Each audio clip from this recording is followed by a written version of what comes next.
Good evening. Welcome everyone. So several things happening. I'm going to start off with the midweek catch-up news. Steve Bray's fundraiser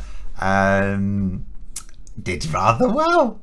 So for those who may not have known, many of you may well have caught the video I did on it, but if you just then went to the page, you didn't realise what was happening. So Steve Bray, of course, we know as you know, stop Brexit man sometimes, does a lot of campaigning in London. Not just, he's actually morphed a little bit, not just anti-Brexit, that is still his raison d'etre, really, but just in terms of Tory corruption. So he tries asking Tory MPs questions, he occasionally hollers thing at them, and Priti Patel tried to have him arrested. We don't know the direct link between Priti Patel and, he wasn't arrested, but he had his equipment stolen and he's been summoned to court. But this fund, I wondered if he would set up a separate fund for the legal expenses, right? Because there might be people who want to contribute to that from a freedom of speech point of view, but don't necessarily agree with his other campaigning. So I thought, but they didn't separate out. So this is his campaign fund, and it was set up, as you can see there, 100 weeks ago. So 2 years ago, pretty much, 2 years ago. And in 2 years, it raised, I think, about £50,000. And it's to cover expenses, travel expenses, things like that. It's not his like living expenses. It's just purely campaign expenses. It's £50,000. Then the police came along, nicked his equipment, and it's now £225,000. It has more than quadrupled in a few days, and it's quite something, isn't it? It is quite something. I even saw a very right-wing journalist, if I can call him that. I don't normally like to call him that when you read some of the crap he writes, actually pointing out this is what happened. Because you've got to bear in mind, there's a lot of people like conservatives in the media and so on who back the Conservatives, they'll back Boris Johnson to an extent, but they don't necessarily like some of this sort of stuff because they are, you know, they do believe in freedom of speech, even when it's, you know, they're not as hypocritical as some in the government.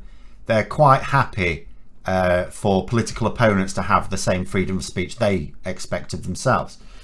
So they don't like this behaviour, and he was pointing out that this is what happens when you try and shut down protest, you know, and it's also an indication of the fact that the people won't stand for it either. But anyway, yes, I thought we'd start off with that one. There are a couple of other ones. We'll see where the chat takes us, I think. So John, there's a queue of scandals for distractions in future weeks, I gather. Well, yeah. So, okay, there are going to be a lot of scandals coming up to distract. I mean, we may as well. Which one is it? Is it this one? Is this one? Mr. Pincher, who's been a bit naughty. Yes, the government will be desperate to distract from this. The issue with this now is, so it will die down a little bit. So what's happened is now there's loads of stories coming out. I would not be surprised. I'm not going to say I expect, I don't know. I wouldn't be surprised if there was a big expose in one of the Sunday papers tomorrow. Maybe even the Sunday Times. Don't necessarily think it be the usual suspects. But it may well be the Sunday Times because they've already produced something today. So, but ultimately what will happen is Chris Pincher has now had the whip withdrawn. There is an investigation and he's seeking professional help. Now, what does that sound like? That sounds like the other whose name I forget. Is he from near Somerset? The MP who was photographed with his lines of coke, and he's been up to no good as well in other ways. And he's done the same thing, hasn't he? You know, he booked himself in for mental health treatment because he couldn't take he was a bit sad that people didn't like his behaviour. But that's an investigation ongoing. So we've now, I mean, there's always investigations ongoing, bear in mind, by the Standards Committee, and most of the time it's for something very minor. You know, So you can hear stories of dozens of MPs being investigated, and usually it's something minor that's it's just like either nothing in it, or if there is, it's just like, don't do it again. But there are two quite serious ones ongoing. Well, there's actually several, I suppose, but two that we know about. The MP's name I forget, who's in sort of Jacob Rees-Mogg's neck of the woods, and this guy, and they could end up being two more by-elections, but it'll take some time to run now. This will not be a quick process. Very simple question. I bet it's not.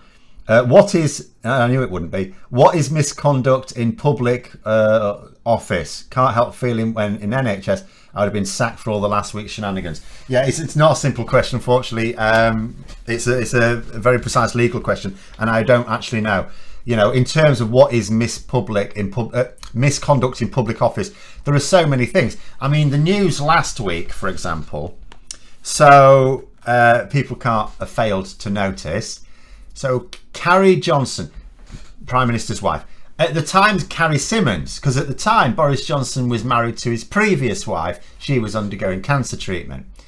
And Carrie Symonds, who was then just a member of Conservative Party staff, was giving Boris Johnson some attention, and a Tory MP, Conor Burns, walked in on it, and that really went unreported. Only Private Eye reported. So it wasn't reported in the mainstream media. And there's part of you will think, well, you know, I mean, this isn't a sexual assault; it's consenting adults and all the rest of it. But at the same time, that is also potentially misconduct in public office. It's when Boris Johnson was Foreign Secretary, so he's at work. It's like Neil Parish basically had to resign because he was watching pornography at work, which I would say that's not acceptable behaviour. Well, how much less acceptable is it for you to be setting up your own pornographic situation potentially, even though you're not filming it? And yet, Boris Johnson, there's nothing. The media just say nothing about it, as if it's not an issue at all. Not a serious issue, not even an issue worth reporting on. And it's ridiculous what they're getting away with. I don't know in each particular case whether something is a case for misconduct in public office, because I'm not a legal expert. But the sheer number of cases of people behaving in a way, as you say, whereas if it was a normal workplace, you would be sacked. You know, you say in the NHS, my experience is in teaching, you can't get away with things like this. In fact, it's not even that you get away with it somehow in politics. Civil servants, if civil servants were to behave in this way, they would be sacked.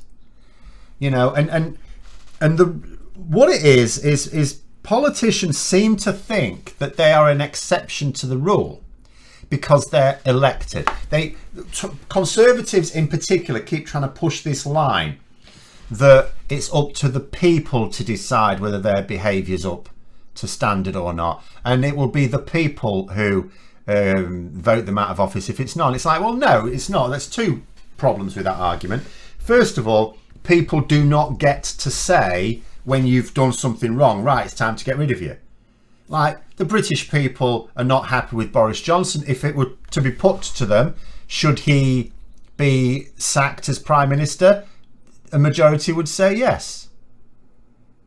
But they don't get that chance. They don't actually have the opportunity to say that. They have to wait for the general election. And even then, people up and down the country don't get to decide that. The only people who get to decide whether Boris Johnson keeps his job are the people in his constituency. No one else votes for him for the office of Prime Minister, or at all. You know. Anyway. But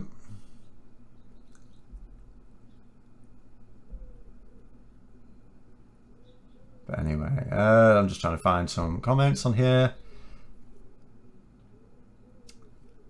The fact that some of the press headlines, the heavily right-leaning ones, of course, run headlines such as "silenced at last" is very concerning. Oh, for the Steve Bray thing, yeah. Well, they've silenced themselves over anything to do with Boris Johnson at the moment, haven't they? Certainly.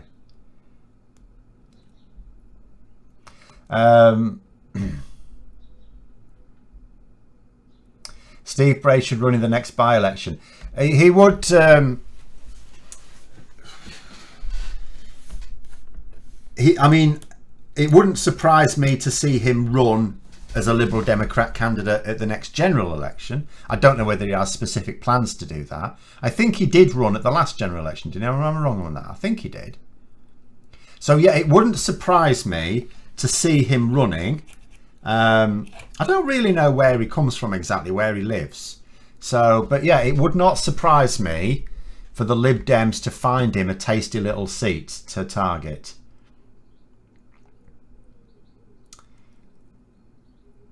John saying, come on Phil, shagging in an office even if it is your wife is not acceptable. But no, of course it's not. I wasn't suggesting it was. I'm just saying there are some people who will downplay it because compared to something like with Chris Pincher, it's at least consensual. And a lot of people do see the job of a politician be like Boris Johnson loves to try and get people to suggest that his job is fundamentally different. So of course it was fine to have cheese and wine. Where your workplace it would be ridiculous. Of course it's all right for him to just randomly bugger off to Chequers for a week because he's tired.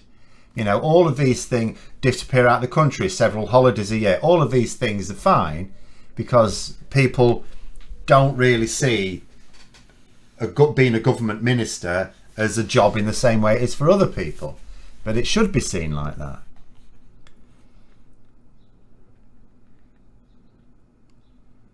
I think it's Connor Burns that needs the therapy, not Chris Pincher. Oh, he didn't seem to be at all put out by it.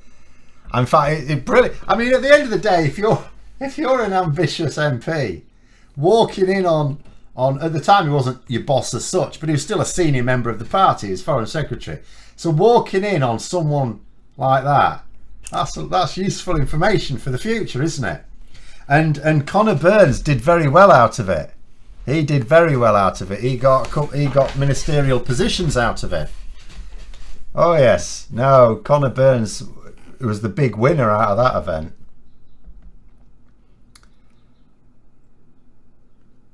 Nazanin Zaghari Ratcliffe was locked away for years due to Johnson's F-up, and he was having his blah blah blah. Nobody else could have politically survived that, and that's scary.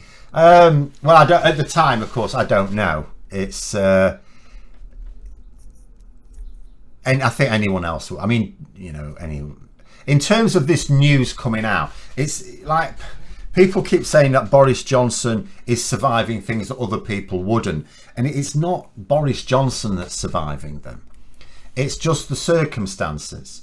Boris Johnson wouldn't be surviving these things if the Conservatives had an obvious successor. The problem right now is always, all day and all long, it's always this thing that Tory MP, like those 148 Tory MPs who voted against him in the confidence motion start of last month, they were ones who were saying, we don't care who replaces him, it's got to be better than this. All right? There probably were several dozen others who were thinking we need to get rid of him, but there's no point in going until we know who would be better. You know, that's the issue. It's not a case, if you're thinking about it strategically, it's not a case of whether Boris Johnson will cost you the election or not. It's a case of will whoever replaces him lose you even more seats. It's really about the number of seats. If Boris Johnson loses the next election and lets Labour in, but Labour can only form a minority government, okay, you know, some of them may be thinking, if we get in someone like, I don't know, Liz Truss or Jeremy Hunt or whoever, they may think of it, right, we've lost the red wall, that's gone. And the problem is, as soon as that happens, as soon as you've got a leader who can't even pretend to try and retain the red wall, that means Labour can start focusing elsewhere. I mean, imagine the situation at the moment, because Labour are very much focused on those red wall seats. They need to target others as well, of course, but they're very much focused on those. And can you imagine what it would be like if Labour could almost take them for granted? That means they could focus elsewhere as well and squeeze the Tory vote in sort of the Midlands and the south of England in places. I mean, there was just another report in the Mirror today, latest polling, about, I think it was 26 so-called blue wall, which is much less clearly defined, seats, but you know, traditionally strongish, comfortable Tory seats that are going to go. And I think a few of them would be for Labour. The more high-profile ones for the Conservatives, like, you know, Dominic Raab was mentioned in there as probably going to be losing his seat. I think Jacob Rees-Mogg may not have been in this particular one, but he's at risk. You know, there's quite a few at risk. And if Labour can afford to, because it's a very different campaign you need to run to win parts of the north of England, North Midlands and North Wales, and sort of south of England and the South Midlands. It's very different demographics, very different campaigns, and you need to run both of them. But as I say, if they get a leader in who's absolutely woeful in the north of England, and you're just letting Labour have an easier time of it. Right, there's going to be all sorts of things in here.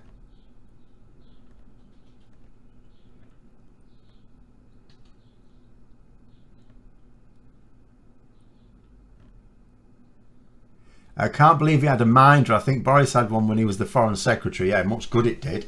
Gave them the slip, didn't he? Pissed off to a KGB spy's house, or his son's house.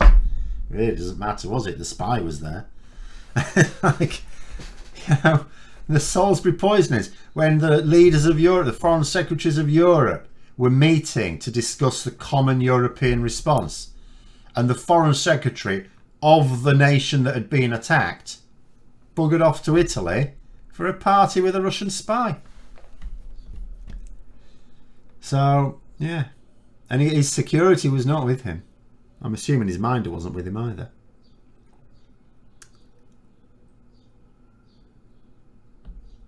Hoping it's not raining this time. Well, it is the thing, isn't it? It was looking a bit grey early. It still is now, actually. And so I asked Alexa, is it going to rain tonight? And she went, no, it'll be fine, it'll be fine. And then half an hour later it started raining, but it seems to have stopped now. Hopefully that's it, done.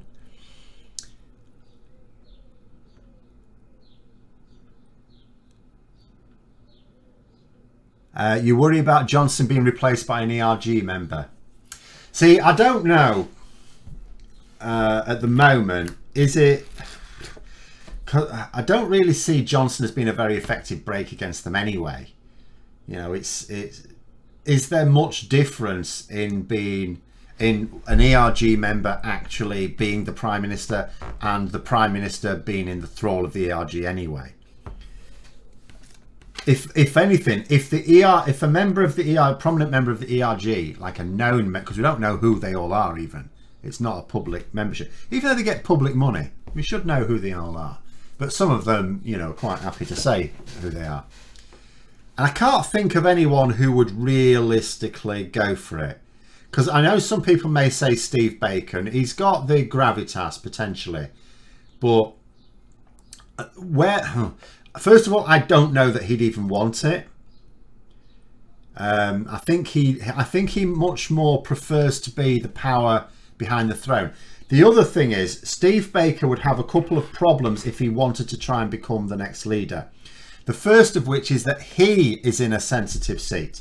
His seat is under attack. Now, the last thing the Conservatives want to do, where they're going to be heading towards a tight general election, is elect a leader who might lose their own bloody seat.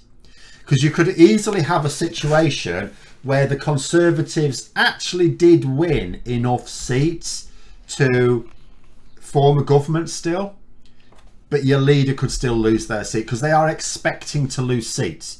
Even if they win the next general election, they're not expecting to win as comfortably as they did this time. They're expecting to take losses. Would you really want to back someone who will be focusing on their own? Because that's the other thing as well. It's not just that you could have the embarrassment of your own leader lose their seat. It's the fact that they may be focused too much on trying to keep their seat. Again, the issue with Boris Johnson is he's not focusing on the job of government, because he's constantly focusing on, well, there's many reasons with Boris Johnson. He doesn't even like governing. But, you know, he's having to focus at the moment on just surviving another week.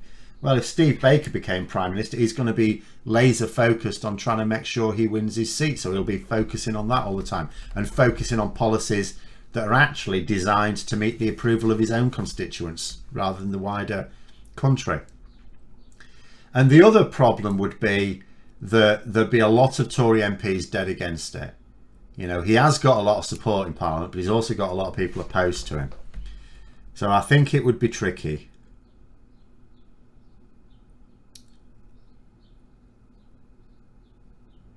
You worry about how Labour are looking at cutting people from the seats they already hold. What's that about? Could Labour try and sell a Swiss-style deal? What, on Brexit? So, right, it's like if you go into the next election, right, if you're looking at the next Parliament, so whenever the election is, you've got 5 years max before you have to have another election. In that time, can Labour get us back into the single market? No, they can't. It'd be possible the following Parliament if everything goes well. And that's why, as I say, people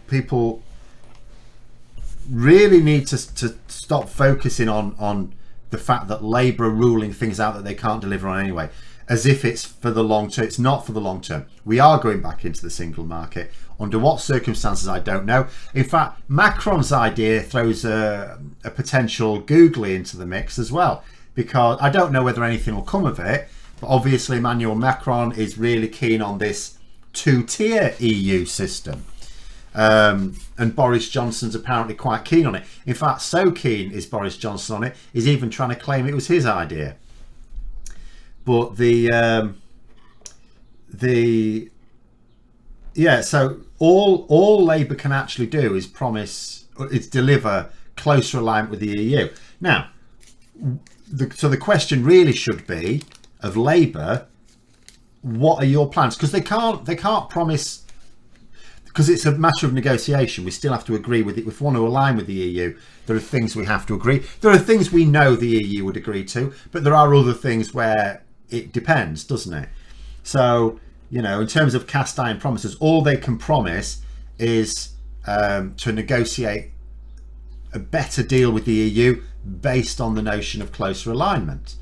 Now, we could reasonably ask them, so what exactly have you got in mind? David Lammy, of course, last week explained a few of the details again. But that's all they can really do. And the following election is a different matter. But again, in the following election, will they then be able to start moving towards a single market? Only if the alignment has gone well. When will police finish the Starmer Curry inquiry? It's been long enough. It has been long enough. They said it would take between 4 and 6 weeks. 6 weeks was yesterday. So they should absolutely be done by now. In fact, I keep occasionally looking on at the news just to see if anything's happened. Someone did actually tweet me earlier suggesting they'd seen reports that he has been given a fine, and I was saying, oh, this will be fishing. It'll be from people who sort of know the investigation should be done now, and they'll just be saying it because people are expecting news any time now. The fact that we're still waiting for the news, to me, actually, I think is worrying. Not because I think he'll get a fine, because it sounds to me like the investigation should now be over.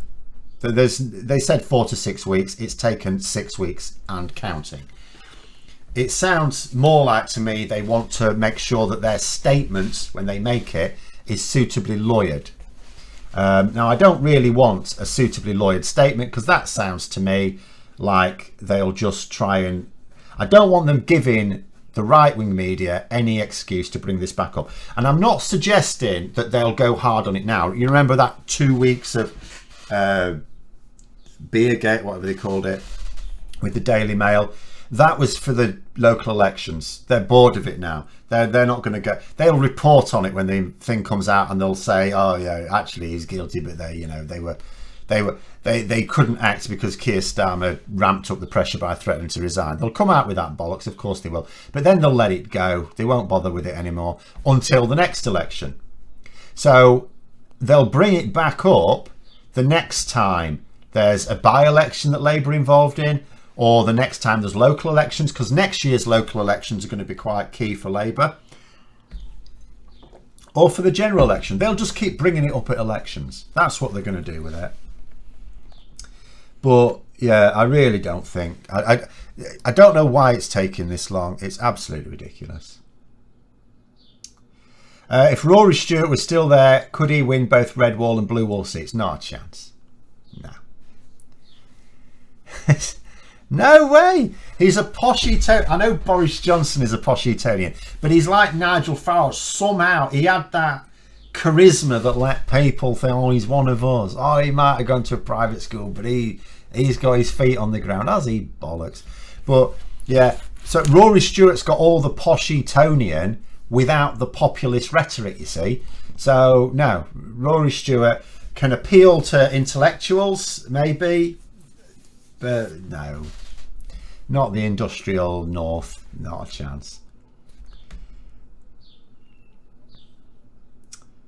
Will Labour win Islington? You mean North Islington? Depends, doesn't it? It depends on what Jeremy Corbyn does. I mean, for my money, you know, he's involved in all sorts of things, some of them shadier than others, but he's involved in various groups. He doesn't do much as an... I know his local constituents are happy enough with the job he's done, fair enough, but he doesn't really do anything as an MP. All of his stuff, all of his projects don't need him to be an MP. So I don't know why he doesn't just resign and just go and do those other things. Like, what benefit? I get he's had benefit from being an MP. It's allowed him to raise his profile. But what benefit's he getting anymore?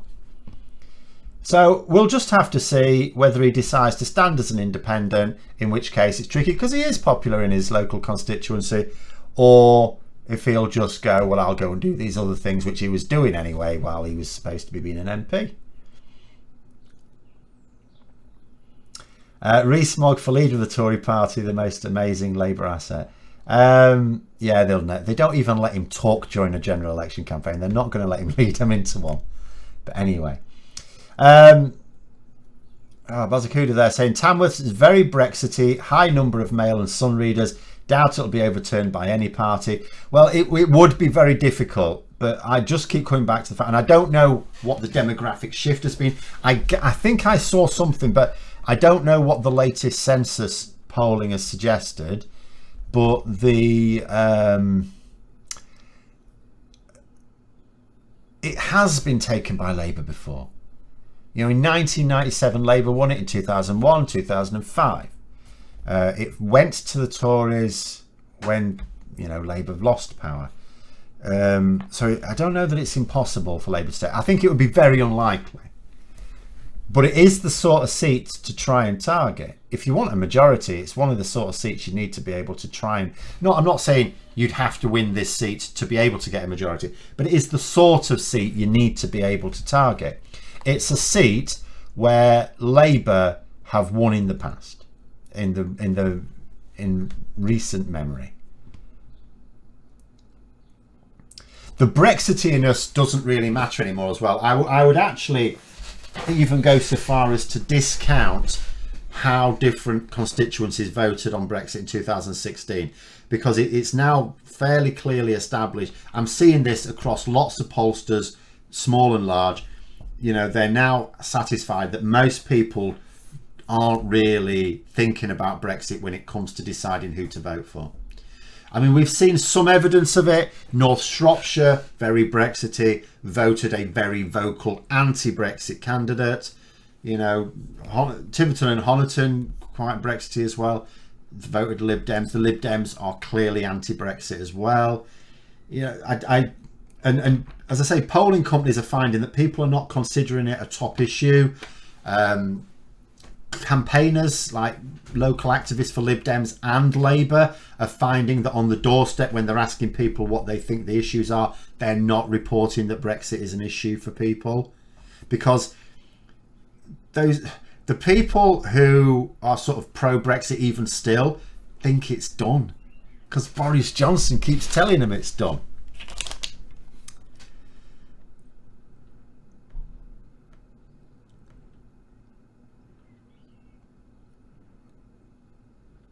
Rory Stewart sits in a massive castle in Scotland. He's a massive Tory. Well, he is, really. I mean, you could sort of see him. It doesn't mean to say he's not a decent enough person in many respects, of course. You know, he's... I mean, he's even been recently talking frankly about our electoral system being unfit for purpose. So, you know, as politicians go, as Conservative politicians go as well, he's honest enough. But he's still a Tory.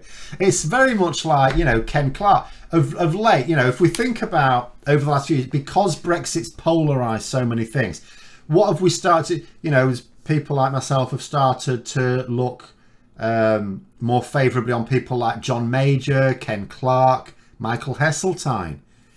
And that, why is that? Because they've spoken out against Brexit, because they've spoken out against their own party when it has lurched to its extreme right wing. But they are still Tories. What happened when the rail strike started? Ken Clarke said the strikes mustn't win. He says that there was no sympathy for the plight of the workers at all. He's a Tory, you know. You can have honest Tories. You can have Tories who genuinely believe in the views that they discuss, and you can have ones who know it's a sham, but they are still Tories. If Labour want to stand any chance anytime soon, they should be able to take Tamworth or at least make it close. I wouldn't say that. There are a lot of much easier seats to win that will give Labour power. But if they want a majority, Tamworth is, you'd certainly put it this way, this is not going to be one of those situations where, yeah, technically Labour comes second, but it should be the Lib Dems that go for it. If there were a by-election for this one, and I don't want to say anything for definite because I don't know what the demographics are like now, it is possible that Labour would have no chance, and maybe it would be better for the Lib Dems to go for it. But I would suggest, based on obviously the last 30 years, that Labour should be having a go at this one. I wouldn't expect them to win it. I wouldn't rule it out. I wouldn't expect them to win it, but I would expect them to massively bring the majority down. And the other thing I'd expect them to do is to go in hard and go in with the expectation of learning lessons, because this will be a really good run for their strategists.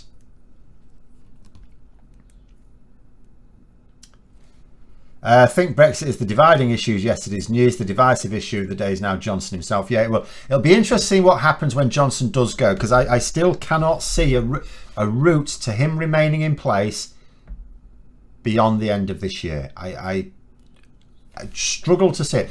If I had to imagine the circumstances under which Boris Johnson is still Prime Minister this Christmas, it would have to include the Privileges Committee not finding against Boris Johnson. And I struggle to believe that's going to be the case. It's very difficult to see how that would be the case, because if they do that, they will not be considered credible. Right? The public have made their own mind up about Boris Johnson. So the Privileges Committee, and I don't envy them their task. Even the non-Tories have got a very difficult task here. But I cannot see Boris Johnson survive. But if Boris Johnson's to survive this year, he has to survive the Privileges Committee investigation. And even then, he might not survive to the end of it. You know, Tory MPs clearly want him gone. It's just they're just hamstrung by not knowing who to replace him with.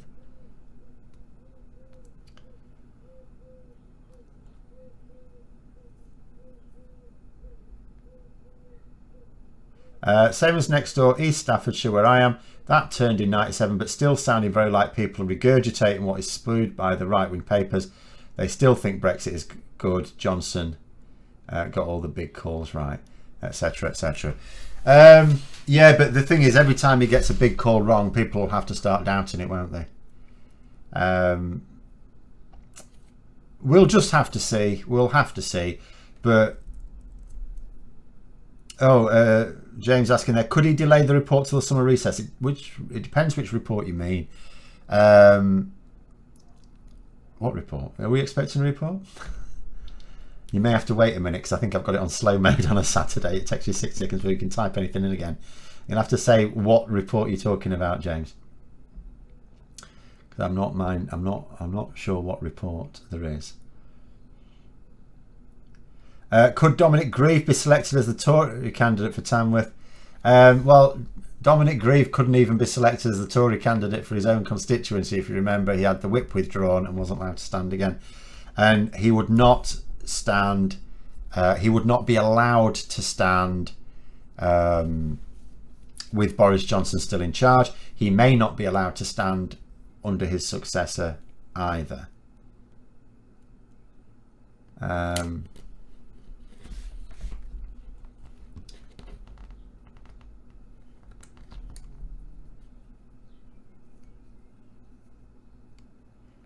Wes Streeton and Peter Mandelson, doing the Prince of Darkness, behave, were both out bashing the rail strikers yesterday or the day before, I think. No, they weren't.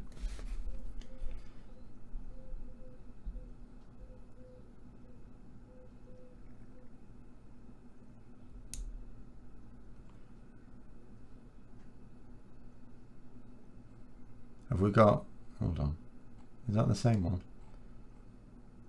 So I'm just looking if James has been able to tell me which report he's after. I'm not sure why YouTube has hidden that comment. Never mind. Your wife thinks you spend too much time being indoctrinated by me, but your rants are more coherent now, even when drunk. Outlook for the Northern Ireland Protocol Bill. Depends on the Lords now. It's quite clear it's going to pass through the Commons. You know, not a single Tory MP voted against it. Even the ones who stood up and says this is the worst thing ever. Are you going to vote against it? No, of course not. So, of course, it's going to clear the third read. There'll be one more vote before it goes to the Lords. That won't be imminently. Again, the whole thing's not going to happen until next year. So it'll be after summer before it comes back for its third reading. There's like committee processes and stuff still to go. And then it'll go through the Lords. There's the same process there. Again, I don't think there's any rush. Will they stop it? They should do. They should absolutely stop it. Will they? I don't know. It really depends on whether they are... have I ignored your comment regarding the deselection of Mary Evans? No, I didn't. I didn't see you make the comment. But there's lots of comments here. I don't see them all. But in general terms, it's interesting, Liz, because there is a bit of argy-bargy over this. The bottom line is this. There are certain people, I don't know that you're one of them, but there are certain people who had no issue whatsoever with Jeremy Corbyn making sure that the candidates for Labour were of a particular mind. So Keir Starmer's allowed to do the same thing. And Keir Starmer has a better excuse for it as well. Because here's the situation. After the next general election, Labour are they're not going to get a big majority. They're probably not going to get a majority at all. But they're definitely not going to get a big majority. Now, you imagine the situation. Let us say Labour got, blue sky thinking here, 330 MPs. That's a majority. You know, that is a majority. That is a working, well, it's not a working majority for Labour. It should be a working majority just about. But here's the thing. There are certain Labour MPs who are not really Labour MPs who will vote against Starmer just to cause trouble. They will enjoy the fact that they have power as rebels and they will relish using it. So what is the argument against Keir Starmer saying, well, look, after the next election, I hope to be Prime Minister, but I do not expect to have a lot of votes to play with, but I need to get things done. What is the argument against him making sure that as many Labour MPs as possible are ones who will vote the way he tells them to? What possible argument is there against it? So as far as I'm concerned, it is the job, and I've said this before, it is the job of every Labour MP and Labour candidate in opposition to work towards a Labour government. In government, it is the job of every single Labour MP and Labour candidate to keep them in government, right? Now, there are some Labour MPs in government who have extra responsibilities as well, making sure they deliver, but it is the job of Labour MPs to back their party. If they don't want to, stand as an independent. You know, you mentioned this person. I'm not familiar with them personally, so I don't know the exact reasons. They can stand. There's nothing stopping them standing. They can stand as an independent. If they want to stand for the party, then they should back the party. It's that simple, and it will always be that simple, all day and all night. If there were a Labour government, what should it do in its first 100 days? Whatever it can do to make an instant impact. So right now, you would be talking about they'd need a budget that completely rebalance it. I mean, say complete rebalance. It takes several years to get it quite right. But your initial budget is going to have to make sure that you can eliminate, if possible, some of the tax rises on the poor that the Tories brought in. Instantly get people, not just the focus was very much on the poorest from my point of view, but obviously your core voters as well. So that means even people on median and above median wages, making sure you roll back some of those stealth tax rises the Tories are bringing in. Closer aligned with the EU. Are there some things they could do within 3 months? There are a few things. I suppose they could agree a veterinary agreement. I think that would be fairly quick. That shouldn't take too much. So that could massively improve things as well.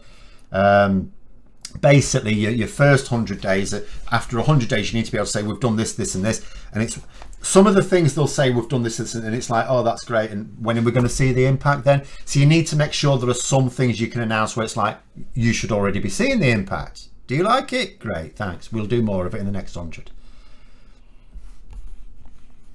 Do the SNP need to answer questions on currency, etc. before the vote? Oh yeah, they're going to have to get that right this time. There's a lot of questions to answer, of course, but they don't. It's a bit like Labour at the moment, although I bemoan the fact that they're not announcing enough policies as such. They don't have to and shouldn't. Like, you don't bring out your manifesto before the campaign. The same sort of thing is true of the SNP. They should be discussing things. I mean, I did a video some time ago, it was earlier this year, and some people weren't very happy with me, but you got to face up to these things. So I did a video on, so they're going to have answers on what do they do about the border with England. Because in 2014, it was like, well, what do you mean we don't have to do anything with the border with England, do we? Well, no, they didn't. Now they do, because Scotland will be leaving the British market. Now, they can agree a deal that keeps them in the same market, but they want to join the EU. So that means they need to do exactly what I want the whole of Britain to do, whether it's in one bit or two, which is to align, to join the single market and to join the EU. So Scotland's going to have Scotland is going to have a border, a trade border with England to be able to do that. So they've got, well, they ought to be able to explain how they're going to do that and what sort of time frame they're looking at. So yeah, there's loads of questions to answer, but they don't have to answer any of them until the referendum has been sorted, and who knows when that will be. As I say, I will be personally disappointed if it's not next year for various reasons, but the popular view is that it probably won't be next year. So we'll just have to see. He says, as much as I concur with what I say, why so many Labour MPs fighting against Corbyn as soon as he was elected leader of the party? Because they knew what he was like. It wasn't a sudden thing. It wasn't Jeremy Corbyn becomes leader, loads of MPs attack him, right? He was attacking them for years beforehand. You imagine the situation, right? Let's say you work in a company, right? And there's a particular colleague who's always shitting on the rest of your colleagues, yourself, the rest of your colleagues, and he's, you know how you have in a workplace, you have some workers who make extra work for everyone else because they're so for whatever reason, usually because of laziness or something, they don't pull their own weight. They're just interested in self-promotion. I'm not saying Corbyn's like that, but for whatever reason, they just make more work for everyone else. They make the job harder for everyone else, right? Now, you imagine that person is promoted as the head of that section. Are you all going to be happy? No, of course not. It's the same thing. Corbyn constantly was voting against Labour, especially in government, if anything. He was constantly attacking. He lost all moral authority to lead because he refused to respect the leaders before him. It's a bit like, in fact, let me show you this, because you try and disagree with this one. Right? This is from the Conservatives, right? Liz Truss is attacking China for abandoning their international obligations regarding Hong Kong. What has China got to say about this? They are pointing to the fact that we are breaking our international obligations regarding Northern Ireland. Yeah? What's good for the goose is good for the gander. This is the cost of being a hypocrite, quite frankly. Here's the UK government, the Tory government, telling other countries that they need to respect international law and their international agreements at the same time as they are trying to break an international agreement that not just their government or their country made, but they personally made. That's the difference. So you cannot have someone who is constantly in. I mean, I do not accept any Labour MP who works against the party. You as a member or an activist or whatever, you can have your own views, you can air your own views. As an MP, you are employed, not by Labour, but you are employed on their ticket. You're getting a nice cushy job. You're getting, a very nice pension at the end of it. You get to feel important. You get to run your own projects. Corbyn has lots of personal projects that he's got time for because he doesn't have to spend that much time being an MP. And you've done it all on the party's ticket. Well, if you didn't like the party, why did you stand under their ticket?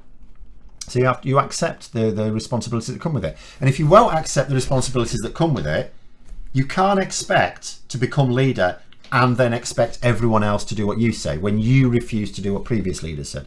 It's really that simple. I can go over and over and over again, but it's really that simple. Either you think, as many people did, that, and I at the time said that Labour MPs should have backed Corbyn. I never said anything other than that. I was quite clear about that. In fact, at the time I lived in my local constituency at the time was like Cleethorpes, I think. And no, it wasn't. Was it? I lived in Immingham. Was it Cleethorpes? It would have been Cleethorpes rather than Grimsby. And at the meeting, because I'd moved from Grimsby to there at the time, there was going to be a vote on whether that CLP had confidence in Jeremy Corbyn. And I actually argued, I didn't have any confidence in him, but I argued against having such a vote because I thought he is the leader now. I said he's the leader, and just leave, he hadn't even had a general election at that point. I said he's the leader now. We're just going to make a bigger mess by having untold chaos. But at the same time, although I say that all Labour MPs have to back the leader, and plenty of Corbyn supporters said that Labour MPs should back him because he was the leader, well, they've turned out to be hypocrites. Absolute hypocrites, because they now want Labour MPs to oppose Starmer. And they wanted Labour MPs to oppose Miliband and Brown and Blair and Kinnock. But anyway, sorry, the chat has been going and I've been rambling on about something that should now be irrelevant. You can't see the EU allowing Scotland to join the single market until England joins as well.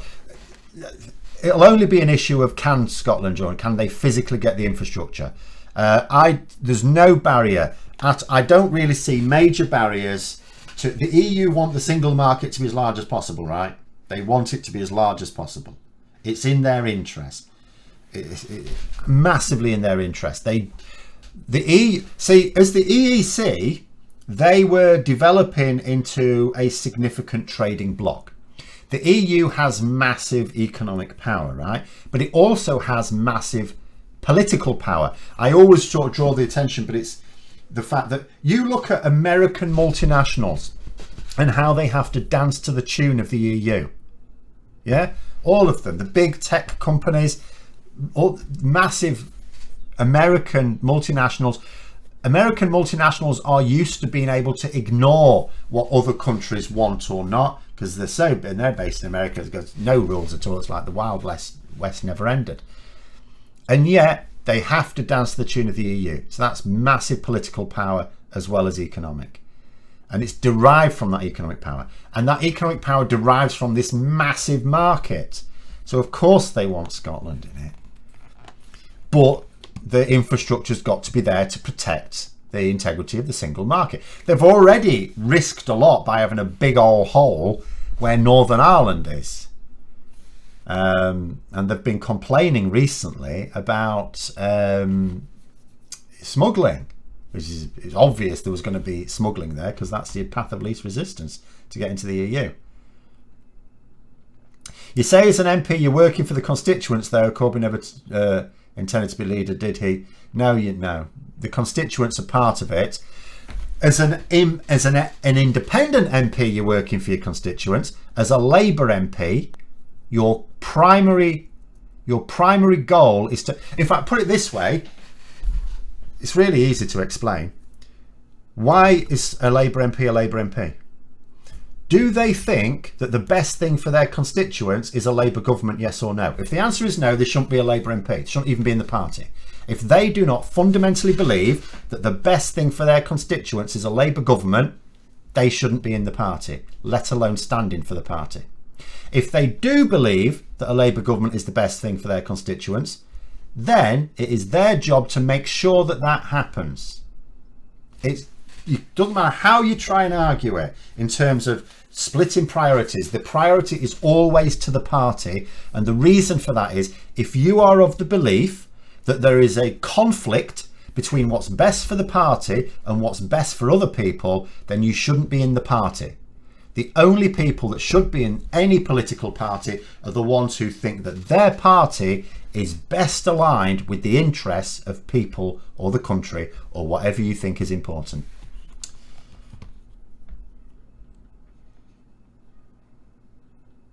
Can we sing Keep the Red Flag Flying at the end? Well, yeah, why not? How many know the words? Right, go for the last few comments, the last 8 minutes. Don't understand why anyone thinks currency is such an issue. Poland is member for 10 years and still hasn't adopted the euro. More than that now. What is it? When did they join? It's a long time ago now. It was in the early noughties, wasn't it? So it might be nearly 20 years. What was it? Was it one of the 2004 group that joined? I think it's nearly 20 years. And yeah, they still don't have the euro. The reason why it's such a big deal, though, is because Poland did have to agree to adopt the euro. They just didn't have to agree to a timetable to do it.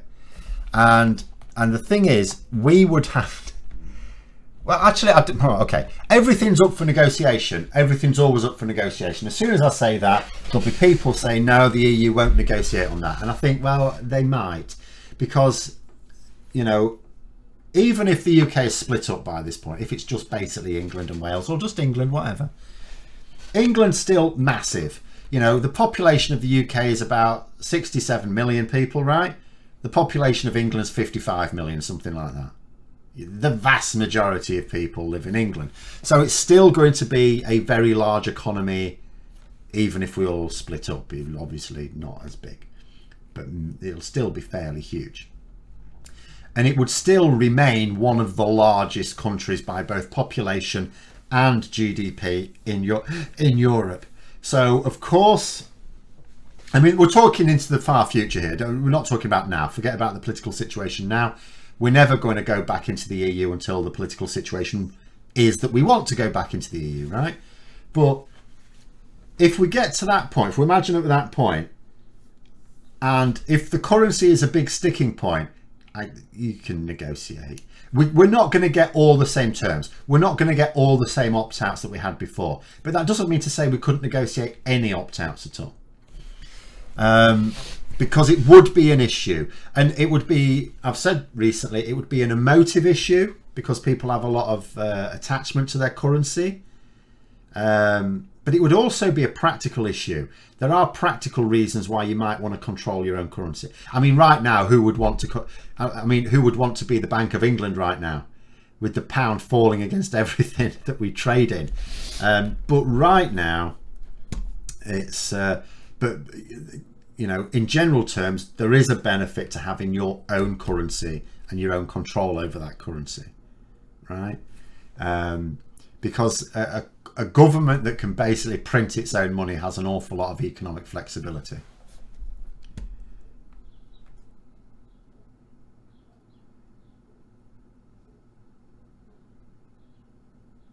Poland hasn't met convergence criteria. Well, at the moment, they seem to be diverging.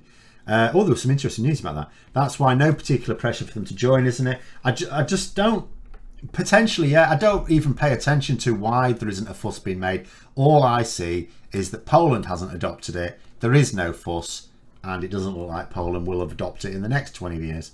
The biggest issue with Poland right now is the rule of law. You know, Poland and Hungary are the same as the UK, treading the path to fascism, basically. I think Hungary is way in the lead of the three, but I think we're not far behind, and Poland is, as I say, treading that path as well. Imagine Scotland gets a veto to block the rest of the UK to rejoin the EU. Would never use it. Why would they use it? What a stupid thing to do. It would be massively in Scotland. Here's the thing, right? Okay. Back in 2014, this may have to be the last point. Back in 2014 Scottish referendum, right? There were some people who were saying that if an independent Scotland would find it difficult to join the EU because the rest of the UK would block it. No, we wouldn't. We'd be their biggest sponsor. There'd be no act of malice. There'd be no. It wouldn't make sense. Why would you want to block a large trading partner from being in the same market as you? Like, think about why Scotland want to join the EU, right? Or at the very least the single market, because of the economic potential. Which, I say potential, we know what it was like. We used to be in it. Why would they then stop their largest trading partner joining the same bloc? Because make no mistake, you know, Scotland leaving the UK is very analogous to the UK leaving the EU. It means putting trade barriers with your largest trading partner. The vast majority, well, the clear majority of Scottish trade is with the rest of the UK. And the bulk of that with England. Make no mistake. So no, if Scotland had declared independence a few years ago, UK, even if Brexit never happened, would never have blocked Scotland. We'd have been banging on the door of the other countries to let them in quickly, because an independent Scotland would have had difficulty trading with us. That means we'd have had difficulty trading with them. There would have been a nightmare. We'd have wanted that to be over ASAP. We'd have been arguing for a fast-tracked process to membership. And the same thing will happen in reverse as well. You know, there are going to be countries who will try and block entry of either Scotland or Wangland or whatever for their own personal gain or for whatever other reason, but it will not be each other. You know, neighbours support each other. Even I know we've got a really insane government right now, but when we were in the EU, two of the closest allies were Ireland and the UK, which might sound mad, but we were. Because what were we? We were neighbours, common language. A lot of our interests were aligned. We worked together in the EU quite a lot. But anyway. But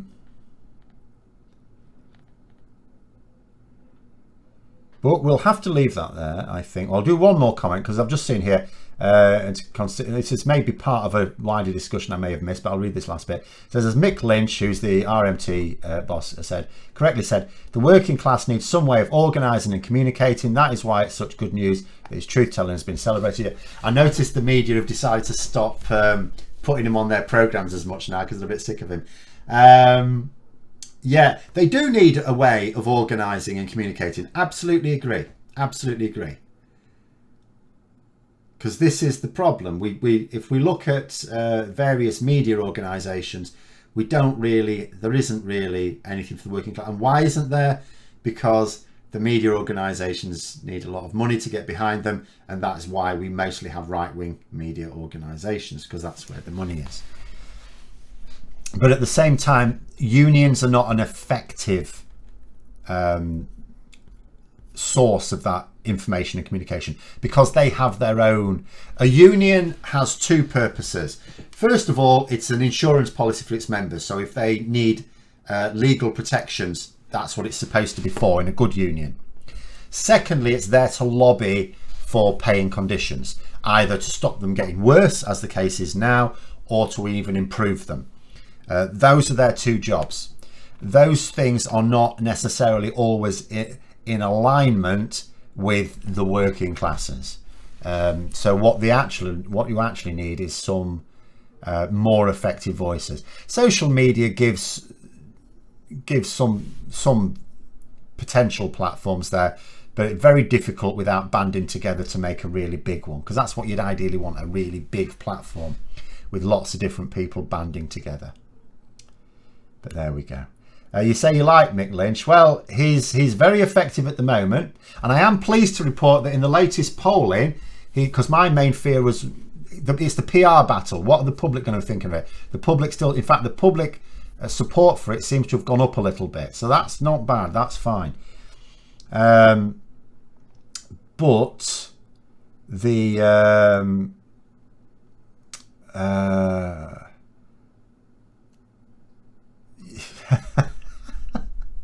sorry, there's a little comment about Mike Lynch there. I am also going to say on the issue of corruption and lies, he backed Brexit. He urged his members to back Brexit, and he still backs Brexit. How's that helping his members? How's that helping them? Because here's the thing, we've got fewer workers in this country as a result of it. So businesses are going under. That means that the British workers that they've got, they're losing their jobs as well. And the fewer workers that there are, the less need there is for trains to get them to work. So he's not doing himself any favours at all. So when it comes to lies and corruption, a union boss that backed Brexit and still hasn't regretted it has got some looking in the mirror to do. But people should still join unions. In fact, if anything, if more people join unions, you may have more suitable leaders. But anyway, that's it. We'll call that a day. Thanks for coming on, everyone. Hope you have a good evening, and we'll be back on again next week, I hope. See you later.